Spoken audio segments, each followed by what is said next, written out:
Hey guys, VaulSC here, hope you're doing well. Today I'm going to be talking about clocks, the use of clocks and time turns in tabletop wargaming in general, and more specifically Infinity the game.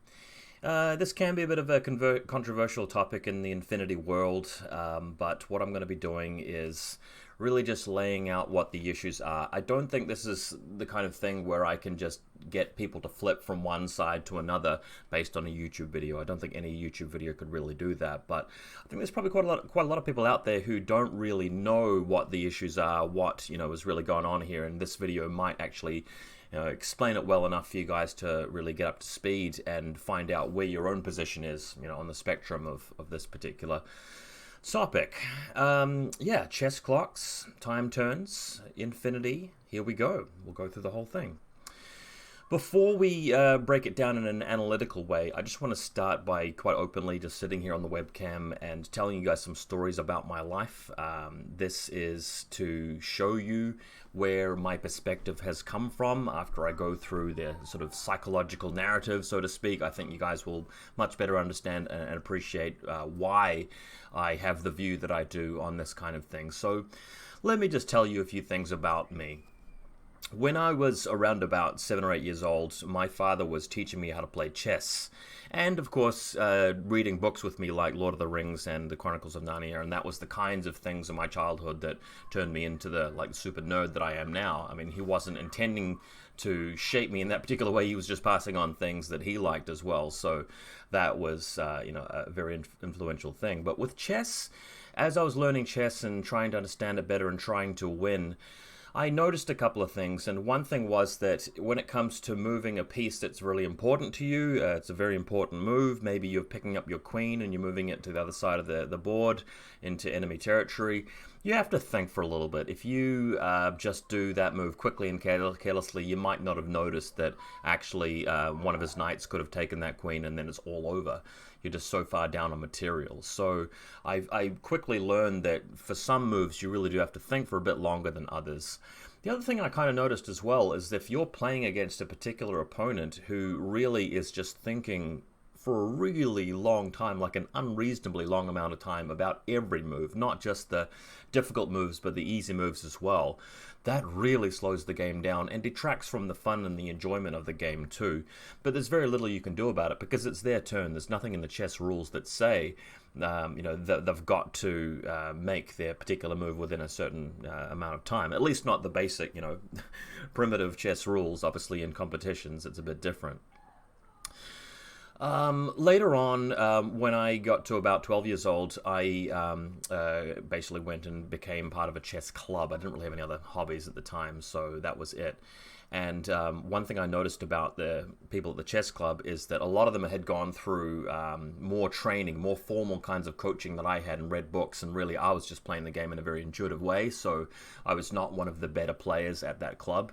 I also noticed that they were using chess clocks at the time, but the thing about chess clocks when I encountered it then in the world of chess is that when I was playing against other people at that club, it was really a foregone conclusion. I wasn't going to beat another player because of the clock being there or in spite of the clock being there. They were either just going to play better than me or they weren't, and the amount of time that I had to really complete my moves wasn't really a factor, so I didn't really think about the clock being there very much. That kind of changed though when the following year when I was 13 and I was in high school for the first year. I actually was part of the chess team at school, and trying to get coached and learn and study enough that I could actually contribute a little bit to the team. I wasn't one of the higher ranking people in that team, but we would go on trips to other schools and play these inter-school competitions.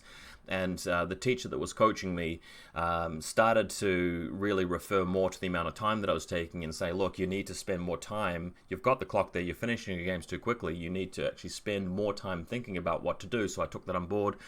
And as I was being matched up against players who were closer to me in skill, and it was becoming a bit of an even playing field, I would occasionally encounter games where, maybe I could have won if I'd just taken a bit more time, or games where it did actually clock out the other person. I very rarely got clocked out myself because I was a quicker player, but sometimes I would encounter somebody who was having to start making their moves a bit more quickly later in the game because they'd been thinking earlier in the game, and it started to dawn on me that this was really a mechanic, in the same way that you've got a knight that can move a particular space up the board. The clock being there and playing on the clock, and managing your time is just as much of a mechanic, in terms of its impact on whether you win or lose.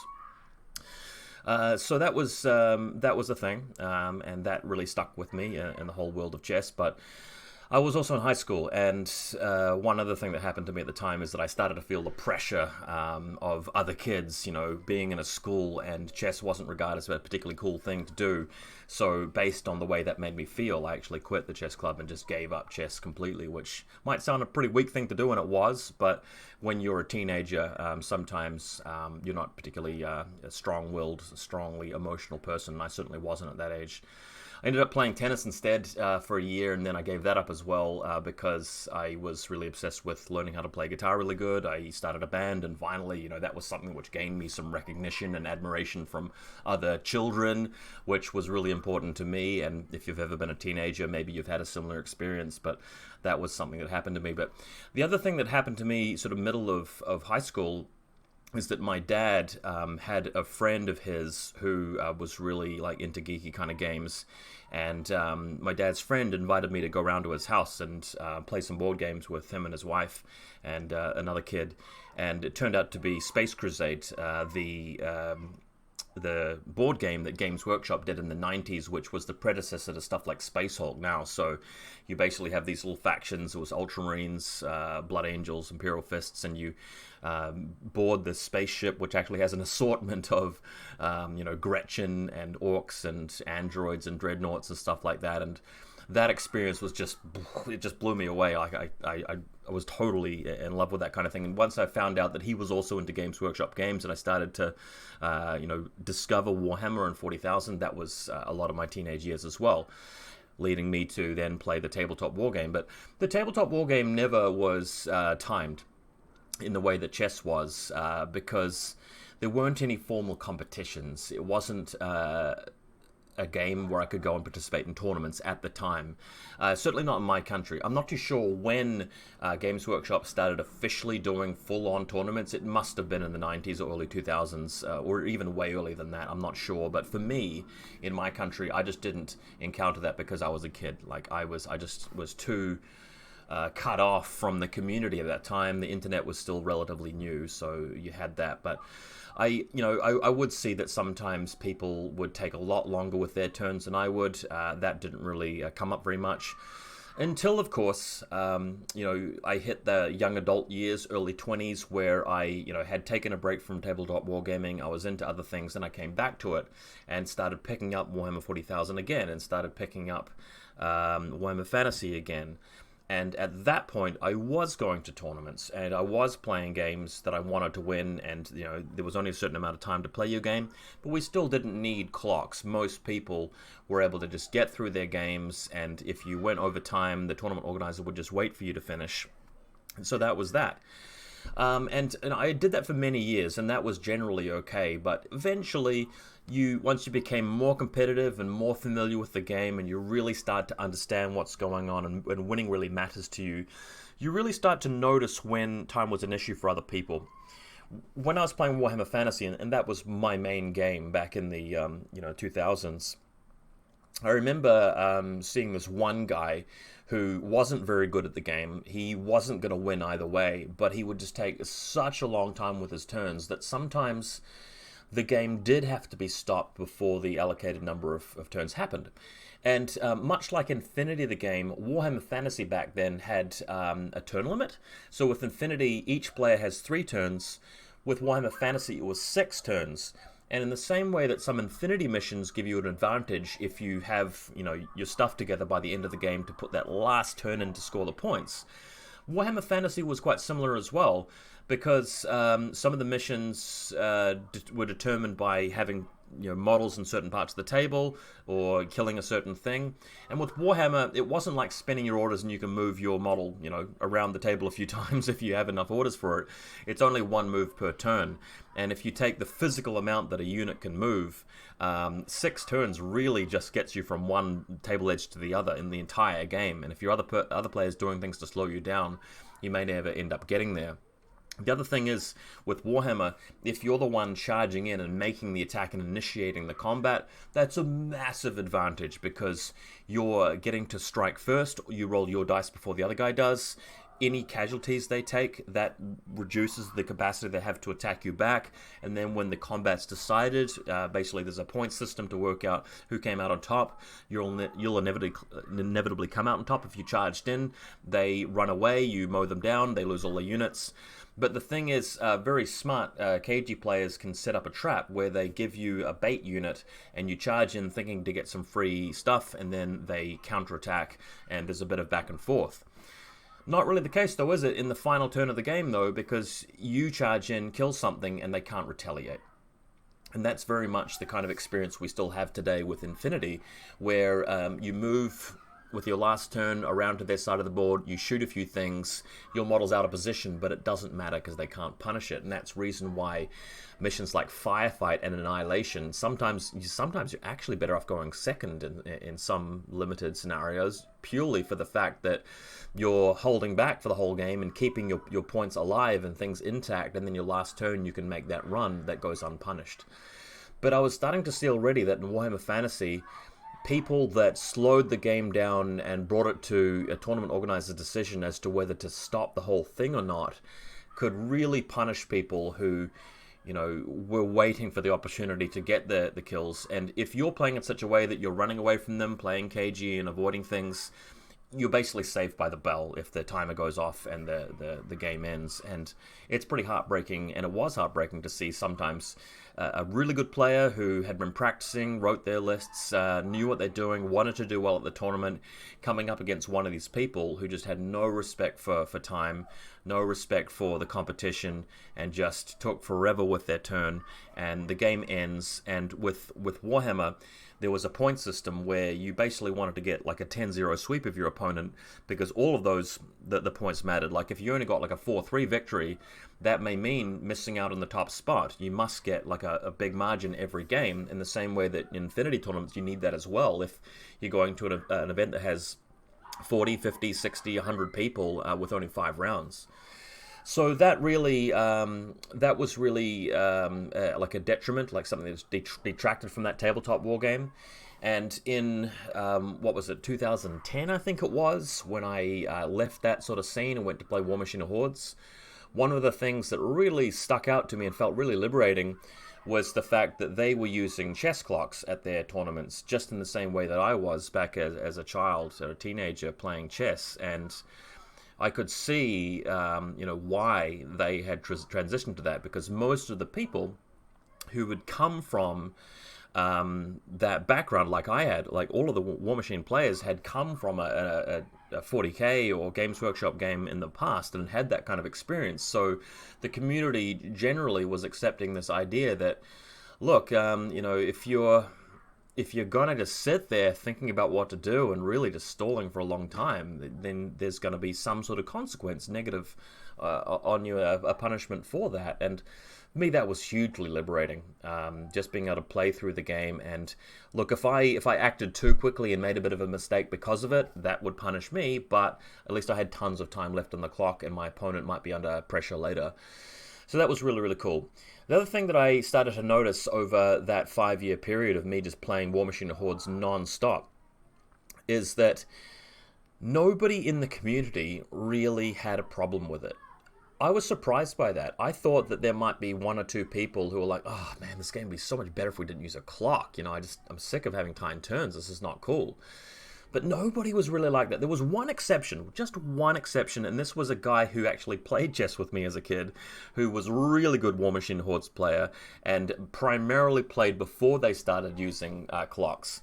And he took a lot of time off, and although he was a naturally talented player, he just didn't keep up with the study and the practice that everybody else did. And coming back into the scene, the clock was kind of jarring for him as well. So we actually just communally had a bit of a laugh about it. Like, it was kind of funny to see him struggling with that, and that was the exception, right? Everybody else, it was no big deal. And like, even the players who weren't very good, it just didn't really come up. There weren't forum protests, there weren't any issues. Clocks weren't ruining games or anything like that either. So, I managed to get through that entire time, just getting really used to the whole mechanic of the timing being there and keeping up with that. And in, I think 2015, once I switched to Infinity, that was around about the time that Guild Ball was coming out for the first time. And Guild Ball was almost in the same way that War Machine and Hordes was something that had evolved from and, leapt off the shoulders of Games Workshop games. Guild Ball was, coming off the back of War Machine and Hordes as well. And of course they used clocks for that. And not only that, they sort of refined it a bit more and had more granular rules, I guess, about how the turns get timed later on once you run down on time. I don't play Guild Ball, so I don't really know the specifics of it, but there wouldn't have been anybody who were like, yes, let's move back to not using clocks. No, it just wasn't really a thing. And then, of course, I came to Infinity, and Infinity is a game that is kind of anachronistic. There are some new things and some really cutting-edge, avant-garde things about Infinity, but also some really old, archaic things about Infinity as well. And that immediately struck me, and the time turns thing was one of them. Like, imagine if you rock up to a car dealership and you're in the market for a new motor vehicle, and you walk in and you see this beautiful car sitting there, and it's fully electric, no petrol required. You plug it in, you charge it, you drive away, fully electric car, and it's got all these sensors in it, and it's detecting motion on the road, and if like there's a bike slamming on its brakes right in front of you, just coming straight up to you, the car can react even quicker than you can, and it might change direction or hit the brakes rapidly and avoid an accident, and this is just something that cars didn't have before. But imagine that same car stepping into it, and it doesn't even have power steering. Like, you're having to really wrench the steering wheel to turn the thing like you did in the old days. And it doesn't have central locking, so you've actually got to get out with your key and lock each door individually and slam it shut and make sure it's closed. Imagine a car like that. Wouldn't you feel strange you're encountering such a thing? And for me, that, because of my background, that was what I was feeling when I came into the world of Infinity. Like, I thought the idea of the order system, the range bands, the way that a lot of the factions had some things in common, helping out with balance, this was cool. Like, there were some things I really liked a lot better than I did in War Machine and Hordes and Guild Ball, and it felt like the future. But then I started encountering their ITS rules, how their tournaments were scored, how the games were scored, some of the stuff that has just been sitting there for such a long time, the retreat rules. A lot of the stuff just seemed like it was just dug up from an archaeological dig, right? It had just come out from nowhere, and also the time turn things as well. I remember sitting and sharing meals with other Infinity players when we first started doing tournaments, just these really small tournaments, and it was brought up, and the old guard, the people that had been playing Infinity for a long time, were really like, time turns. I don't see how that would work. Like, you've got it's back and forward between player to player. There's AROs and stuff. Like, how do you measure that? It would just be a mess, and it would make Infinity feel weird. And I could definitely see that there was some discomfort about that. And I didn't want to try and push that on people, especially because I felt like I was a bit of a newcomer at the time, and that I'd come from a system, and I didn't want to be seen as imposing a different system on this new community. So for the longest time, I haven't really spoken up about it. And I know that people's minds are hard to change about that kind of thing.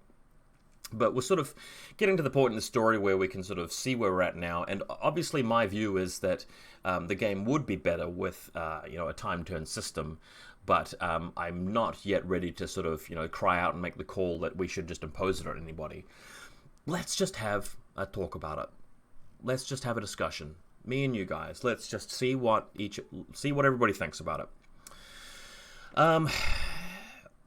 I noticed recently on the forums, people were talking about it again, and one thing that comes up is that in some parts of the world, people are actually using clocks.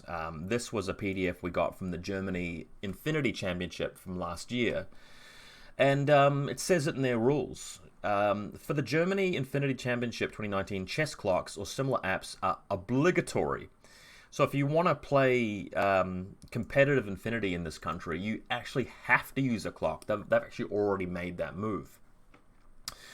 Chess cloaks are supposed to guarantee both players an equal and reasonable amount of time in which they can plan their games as they see fit. Well, that's what other tabletop wargaming systems have been doing for a very long time, and chess has been doing for decades.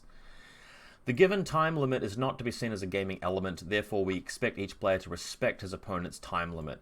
So what they're getting at there is that just because you get an advantage if your opponent is losing time on the clock, you shouldn't really be pestering them with like questions or comments or chit-chat just to try and eat into their time, or obstructing them from walking around the other side of the table, or fiddling with their tokens too much. You guys know what I mean by that. Intentional stalling will be regarded as unsportsmanlike behavior and can be sanctioned accordingly. Players are advised to call a judge early in case of any doubts.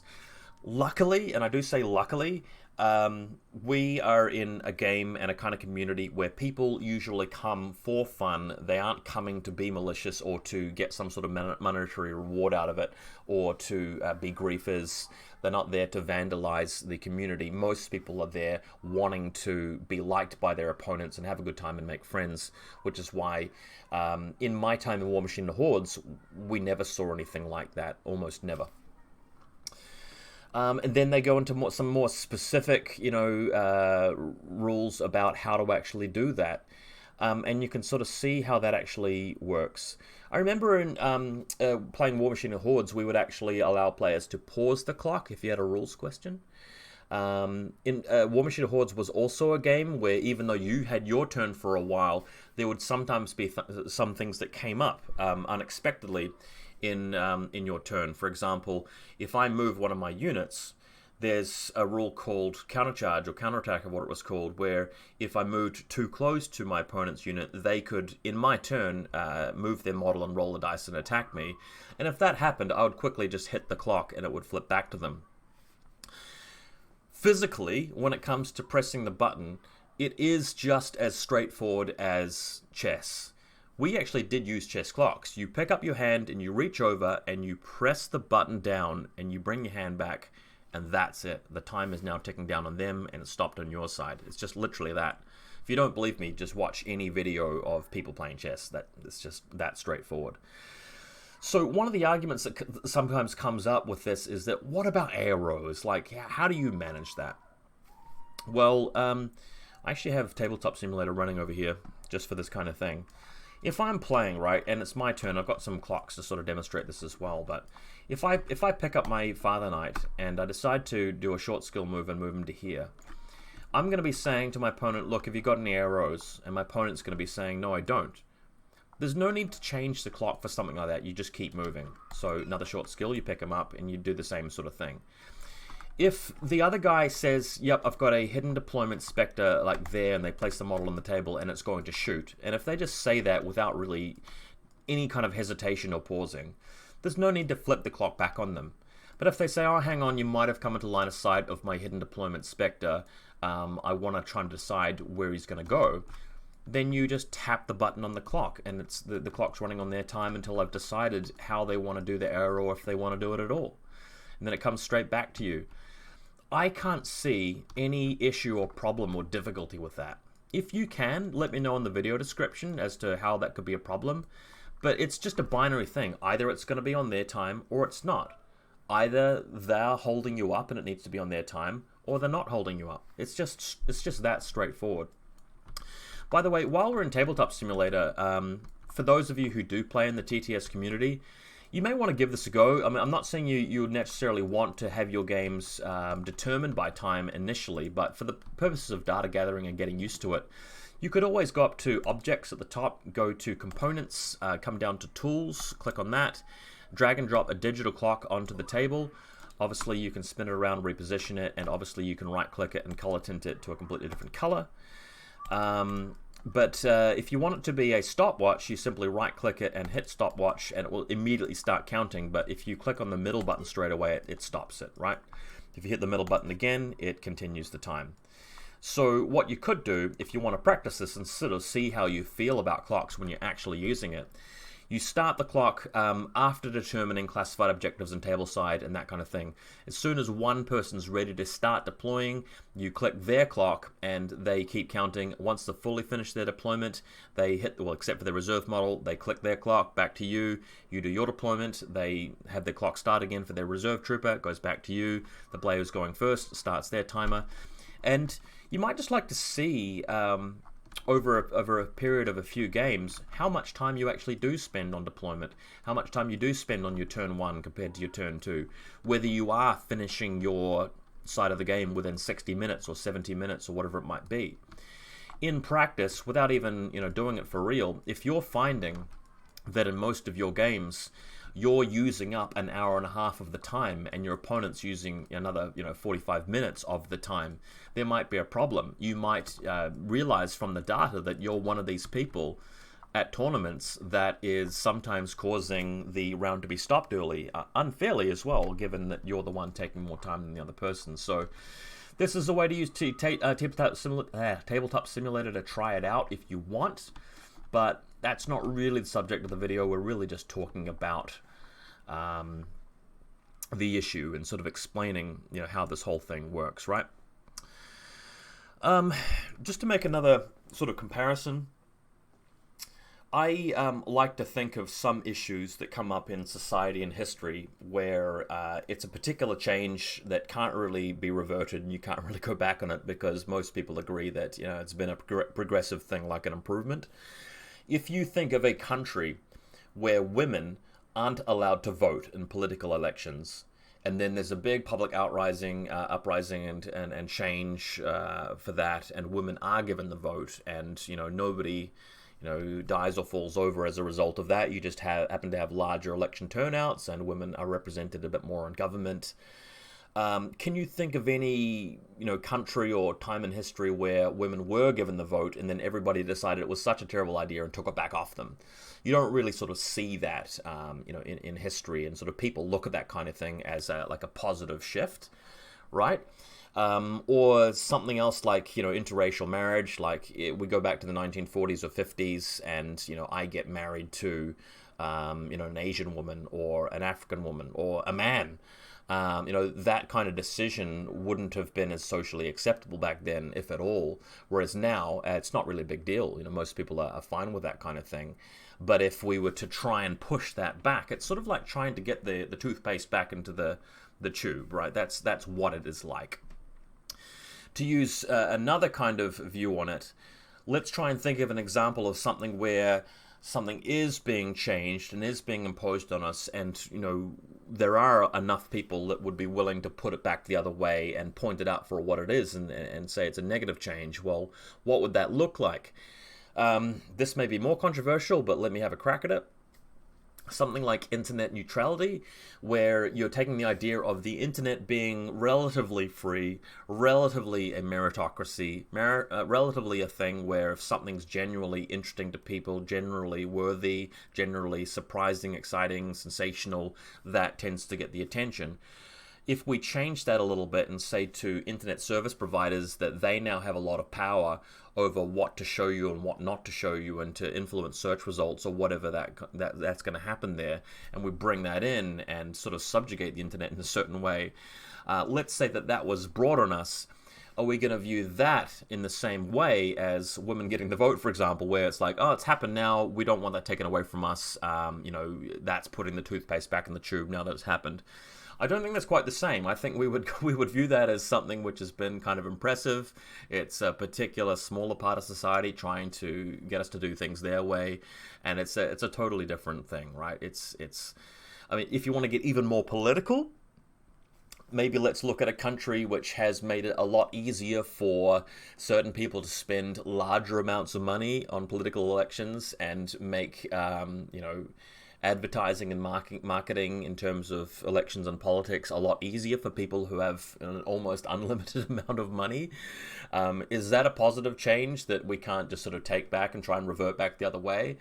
Let me know what you think about that kind of thing, but you can sort of see what I'm getting at with this. If we talk about timed turns, if you go to War Machine and Hordes and Guild Ball and any other tabletop war game that uses that because people have come from Games Workshop games, and we said, right, guys, let's take that off you. We want to take we want to take time turns back. You're going to have to play your tournaments and your competitive games with no clock.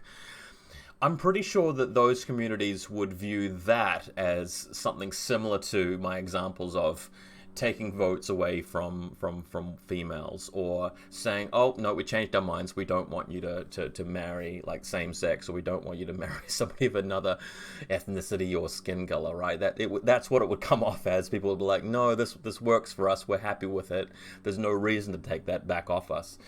And this just makes me so curious about what would happen to the Infinity community if a lot more countries took on board this obligatory clocks at tournaments like the Germans do, and more countries started doing that. Would that result in this outcry and this backlash where most people were like, nah, I'm quitting, like this is terrible now, the game's worse and I don't like it, and we sort of went back the other way? Or would it be like finally a bit of denial and then some acceptance and then people liking it, and any notion of it being taken away after that point, would it be really silly? My suspicion is that it would be like any other tabletop wargame, where once you have it and once you start using it, you don't really want to go back. Because it works, it makes the game better, it results in better competition. That's what I think. But you guys are encouraged, of course, to post your comments and show me your views and tell me. I think the two main arguments that I've ever heard for not using clocks. Number one, because of the ARO system, it would be too awkward about when to switch the clock to your opponent, when not to. I only ever hear that argument for people who have never used chess clocks before in tabletop wargames. That's the only people I hear it from. Do try it, maybe in Tabletop Simulator or in real life, and give it a go, and come back to me with the specific issues that you had, and then we can talk about it a bit more. Another argument that I sometimes hear is that people like the feel of Infinity being casual, and bringing in clocks would make it a bit too formal, a bit too competitive, and kind of steal away the charm of it and a bit of the fun of it. And I can kind of get that, but what your argument basically is, you're basically arguing that Infinity is just a real beer and pretzels game. And, it's just a game of silliness and dice, and, competition is not really a thing for Infinity. People that show up at tournaments accept that it's just a funsies kind of game. And I don't think that really most of us agree with that. I think most people would say to that, Infinity is a game that you can treat casually if you want to.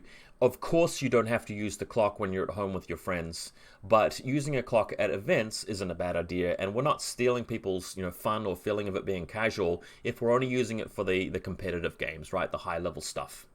And that seems fair to me, right? If you're the kind of player who's saying that, but still going to tournaments and trying to do your best, it's kind of a bit of a flip-flop kind of thing. It's a little bit hypocritical, in my view. One other small thing that I find people sort of raising against this issue is like, where do we get the clocks from? Like, I use my phone for my app that I look up my army list and my metachemistry table on. I don't have two cell phones, and I don't want two cell phones, and what do? Well, people are already using chess clocks that are designed for chess, and they work perfectly for this. They've got this nice big sort of bar at the top with these plastic, clickers where you can just slap it basically. It's not going to get damaged. It's very sturdy. It's built for that. And you reach over without even looking at it and go, whack, your turn. And that's worked. In other tabletop war games, they're not particularly expensive. They're not particularly hard to borrow or come across. Have a look around for them. Might do you some good. Alright, I want to finish this video off with the side note that this might take me a while, but I'm eventually going to try bringing in a clock to games without actually forcing my opponent to play on the clock, but just to really capture a bit of data, just so that in some of my bat reps I can actually give you a bit of a segment at the end of that bat rep that goes, right, here's the clock data, I spent this much time on my deployment, here's how much time my opponent spent, here's how much time my first turn took, here's how much time their turn spent. Or you're looking at a photo right now of a post-human sniper. my opponent actually took another minute and a half on the clock to decide whether to reveal this or not, and I think that might actually be kind of useful data for you guys to see in some of these bat reps, and I certainly think a lot of people will identify and appreciate some of the situations that come up when the clock is a factor in my analysis of that. Tell me what you think, guys. Hopefully you found this video educational, especially those of you who are playing Infinity as your first tabletop wargame somehow. I don't know, how that could be possible, but I know that some of you are out there, and you guys probably wouldn't have come across this time turn thing if that's the case. So do tell me, if you were new to this and you didn't have an opinion before the video, what's your opinion now? Let me know.